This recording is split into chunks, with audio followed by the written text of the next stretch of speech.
One fine day, Krishna, Balarama and all the other young gopis were grazing their cows when they walked near the fragrant Talavan forest. The boys didn't want to enter the forest because they were afraid of the demon Dhenukasura, present there in the form of an ass. Only the mighty Balarama walked boldly into the thick of the forest, and being Lord Anantasheshanaga himself, furiously began to shake the tāla tree, from which many ripe fruits fell abundantly on the ground. Upon hearing the sound of the falling fruits, the demon Dhenakasura began to approach Balarama with great force, ready to fight.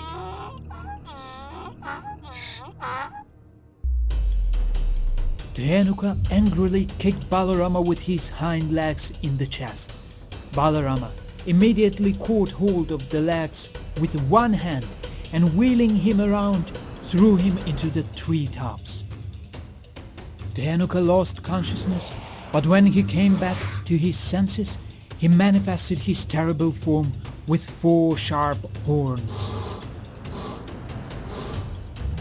Baring his teeth, the demon started chasing the cowherd boys away, but a few brave gopis faced the demon with courage. Sri Damana hit Dhenuka with a stick, Subala struck him with a mighty fist, and Varutapa threw a rock at him.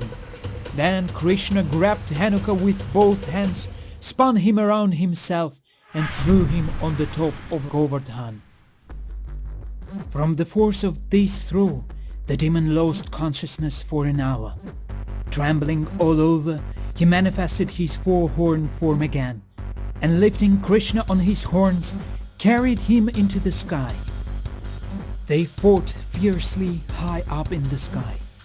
Then Krishna, the Supreme Lord, struck Dhenakasura with such force that he crushed onto the ground with a loud bang.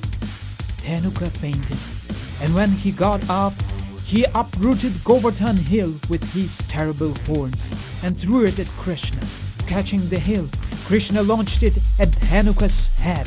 The demon deftly caught the hill and threw it back to Krishna. Then the Lord, catching Govardhan, placed the hill in its original spot.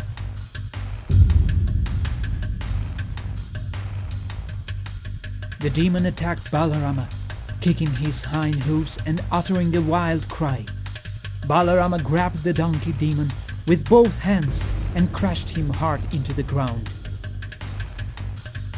Dhenakasura left his body and appeared in a radiant form, wearing beautiful robes and decorated with a garland of forest flowers.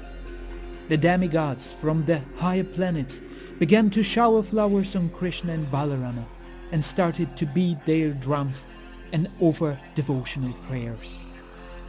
A magnificent chariot appeared, drawn by 10,000 horses. This chariot was decorated with flags, hundreds of thousands of chamaras, ringing bells, and inlaid with precious stones. 8 miles long, and with thousands of wheels, it moved at the speed of thought. The transformed demon respectfully walked around Krishna and Balarama, and then, illuminating all directions of the world, climbed on the chariot and went to Goloka, the transcendental abode of the spiritual world.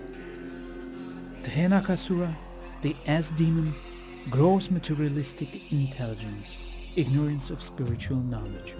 King Bahulashva asked, "O sage, why has this demon achieved liberation? Who was Dhenakasura in his past life? How did it happen that he was born in the form of a donkey?"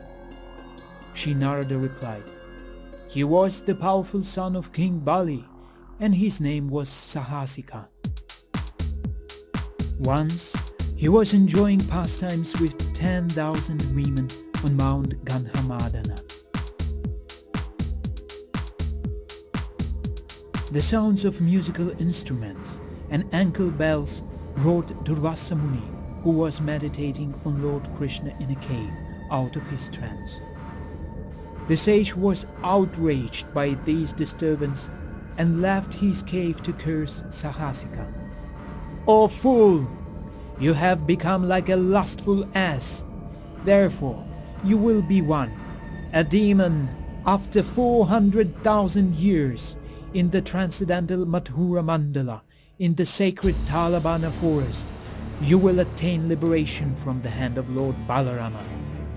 Since Krishna promised Prahlada Maharaj, not one of your descendants will perish at my hand, he allowed his brother to kill Dhenukasura.